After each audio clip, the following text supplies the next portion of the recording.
नमस्कार दोस्तों। आज का वीडियो उन छात्रों के लिए है जो एग्रीकल्चर में अपना करियर बनाकर टॉप की जॉब करना चाहते हैं। वैसे तो एग्रीकल्चर एक ऐसा सेक्टर है जहां सरकारी और गैर सरकारी क्षेत्रों में बहुत सारी नौकरियां उपलब्ध हैं, लेकिन हम आज उन्हीं नौकरियों की चर्चा करेंगे जो अपने आप में बहुत ही अच्छी हैं और जिनको हर स्टूडेंट लाइक करता है। आगे बढ़ने से पहले एग्रीकल्चर सिस्टम कैसा होता है। एग्रीकल्चर में 3 तरह की डिग्रियां होती हैं, BSc agriculture, MSc agriculture, PhD. जो छात्र 12th में साइंस यानी मैथमेटिक्स, बायोलॉजी या एग्रीकल्चर लेते हैं वो बीएससी एजी का कोर्स कर सकते हैं और ये कोर्स 4 साल का होता है।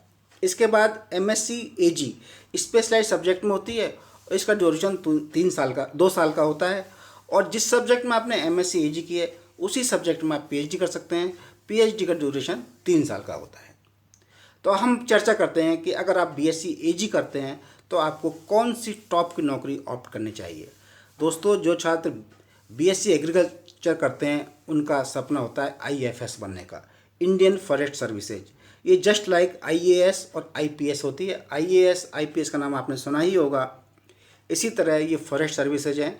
इसमें बायोलॉजी और एग्रीकल्चर 2 तरह के स्टूडेंट जाते हैं, लेकिन इसका जो सलेबस होता है वो एग्रीकल्चर से काफ़ी मैच करता है, इसलिए एग्रीकल्चर स्टूडेंट्स की सक्सेस परसेंट ज़्यादा होती है।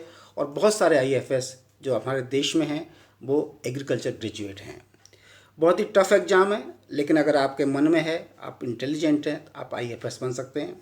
जो बच्चे आईएफएस बनते हैं उनको स्टार्टिंग में डीएफओ या फॉरेस्ट कंजर्वेशन ऑफिसर लगाया जाता है किसी भी डिस्ट्रिक्ट में, और उसके बाद प्रमोशन होते होते बहुत बढ़िया पोस्ट है यानी निजी यानी सेक्रेटरी गवर्नमेंट ऑफ इंडिया तक आप जा सकते हैं। सैलरी 80-90 हज़ार है, लेकिन सैलरी कोई मायने नहीं रखती। बहुत ही बढ़िया जॉब है, जस्ट लाइक आईएएस। तो आपको ये टारगेट बनाना चाहिए अगर आप एग्रीकल्चर में अपना करियर बनाना चाहते हैं। दोस्तों, जितनी भी स्टेट गवर्नमेंट होती है उन सब में डिपार्टमेंट ऑफ एग्रीकल्चर होता है जो किसानों से डायरेक्ट लिंक होता है। वहाँ पर कई तरह की पोस्ट होती हैं। सबसे बड़ी पोस्ट होती है एग्रीकल्चर ऑफिसर यानी कृषि अधिकारी की। कई स्टेट में इसकी बेसिक क्वालिफिकेशन एमएससी एजी होती है, कई में बीएससी एजी होती है। जहाँ कृषि अधिकारी की बेसिक क्वालिफिकेशन एमएससी एजी होती है, वहाँ बीएससी एजी किए हुए छात्रों के लिए एक दूसरी पोस्ट होती है, उसका नाम होता है सहायक कृषि अधिकारी यानी असिस्टेंट एग्रीकल्चर ऑफिसर। ये पोस्ट भी अच्छी है, लेकिन ये एग्रीकल्चर ऑफिसर के नीचे काम करते हैं और इनकी सैलरी करीब एग्रीकल्चर ऑफिसर की सैलरी करीब 80,000 से स्टार्ट होती है और सहायक कृषि अधिकारी करीब 60,000 से। दोनों ही बहुत अच्छी नौकरी हैं और ये स्टार्टिंग पॉइंट है। अगर आपको ऐसी नौकरी मिल जाती है तो करियर में आप बहुत आगे उन्नति करके जा सकते हैं। एग्रीकल्चर स्टूडेंट्स की दूसरी पसंद होती है बैंक। बैंक में एक जॉब होती है एग्रीकल्चर फील्ड ऑफिसर, कई बार इसको एग्रीकल्चर ऑफिसर भी कहते हैं, कई बार फील्ड ऑफिसर भी कहते हैं, जहाँ केवल बीएससी एजी किए हुए स्टूडेंट्स ही लगते हैं।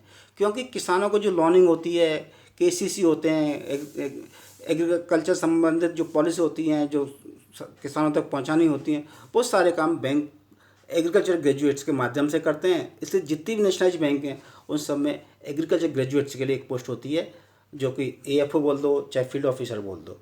इसका एग्ज़ाम हर साल होता है, आईबीपीएस एग्ज़ाम कराता है। अगर आप एएफओ बनते हैं तो आपकी स्टार्टिंग सैलरी 45,000 से हैं, अच्छे इसमें इंक्रीमेंट्स हैं और आगे आप जाके स्केल 2, स्केल 3 या स्केल 1 के ऑफिसर बन के रिटायर हो सकते हैं।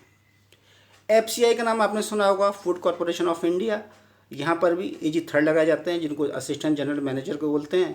ये एग्जाम भी करीब करीब हर साल होता है और स्टूडेंट्स की तैयारी भी करते हैं। और बैंक की और एफसीआई की तैयारी करीब करीब एक जैसी होती है और इसकी भी स्टार्टिंग 40-50 हज़ार रुपये से है। तो 3 जॉब्स हैं, आप तीनों में से किसी का भी टारगेट कर सकते हैं और तीनों ही जॉब्स बहुत अच्छी मानी जाती हैं। अगर आपने एमएससी एजी किया है तो सबसे टॉप की जॉब स्टेट गवर्नमेंट में होती है एग्रीकल्चर ऑफिसर, जो हम चर्चा कर चुके हैं। कई स्टेट में इसको एडीओ एग्रीकल्चर डेवलपमेंट ऑफिसर बोलते हैं, कई जगह इसको हॉर्टिकल्चर डेवलपमेंट ऑफिसर बोलते हैं। तीनों एक जैसी हैं, एक स्केल, एक ही प्रमोशन है और तीनों ही टॉप की जॉब है एग्रीकल्चर में। इसके अलावा अगर आपने किसी सब्जेक्ट से जैसे एंटोमोलॉजी, पैथोलॉजी, हॉर्टिकल्चर या सॉइल साइंस से एमएससी एजी किया है तो आप स्टेट गवर्नमेंट में एआरओ यानी एग्रीकल्चर रिसर्च ऑफिसर बन सकते हैं। एक्चुअली जितने भी स्टेट गवर्नमेंट हैं उनमें ज़्यादातर में इनकी लैब्स होते हैं जहाँ किसानों के वो टेस्टिंग करते हैं डिफरेंट तरह की, तो उनमें एआरओ लगाया जाता है और इसकी पोजीशन भी करीब करीब एओ जैसी होती है। बस ये रिसर्च पोजीशन है, वो एडमिनिस्ट्रेटिव पोजीशन है। इसी तरह अगर आपने प्लांट ब्रीडिंग से या प्लांट फिजियोलॉजी से या सीड टेक्नोलॉजी से MSc किया है तो एक और ऑप्शन है सीड ऑफिसर या सीड सर्टिफिकेशन ऑफिसर, जो सीड फार्मर्स को दिया जाता है। उसमें एग्रीकल्चर डिपार्टमेंट की भूमिका होती है और वो सीड ऑफिसर के थ्रू उनके इंस्पेक्शन वगैरह करते हैं और ये भी बहुत अच्छी जॉब मानी जाती है। इसी तरह गवर्नमेंट कई जगह फॉर्म होते हैं, वहाँ पर भी सीड ऑफिसर्स को लगाया जाता है। सैलरी वही 70-80 हज़ार रुपये है और बहुत अच्छे प्रमोशंस हैं। एक मंडी में मंडी सेक्रेटरी होते हैं, वो भी एग्रीकल्चर और कॉमर्स की साइड से लोग जाते हैं। तो एग्रीकल्चर में जो इकोनॉमिक्स में MSc करते हैं उनकी सक्सेस परसेंट बहुत होती है और वो मार्केटिंग ऑफिसर बन जाते हैं। मार्केटिंग ऑफिसर या असिस्टेंट मार्केटिंग ऑफिसर की बहुत अच्छी पोस्ट है और 70-80 हज़ार से शुरू होती है और आगे जाके बड़ी अच्छी पोस्ट पर आप रिटायर हो सकते हैं। अगर आप एकेडमिक्स में जाना चाहते हैं तो वहाँ भी MSc के बाद आपके पास ऑप्शन है।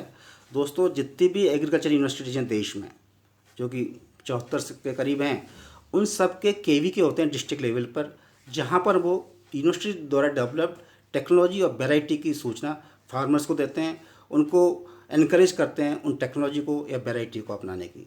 तो हमारे देश में करीब 700 से ऊपर KV हैं।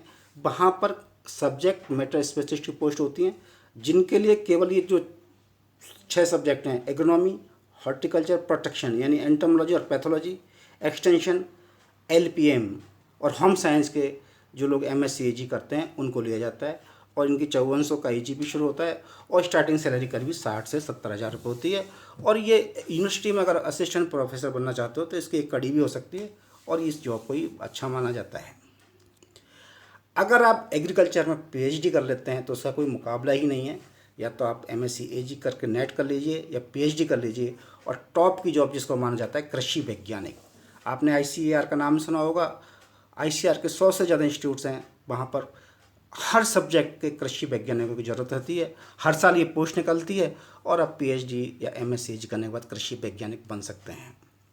इसी तरह से जितनी भी एग्रीकल्चर यूनिवर्सिटीज़ हैं वहाँ असिस्टेंट प्रोफेसर की पोस्ट होती हैं, क्योंकि BSc और MSc पढ़ाने के लिए तो प्रोफेसर चाहिए। उन सब्जेक्ट में आप असिस्टेंट प्रोफेसर बन सकते हैं। इसकी basic qualification MSc plus net या PhD होती है।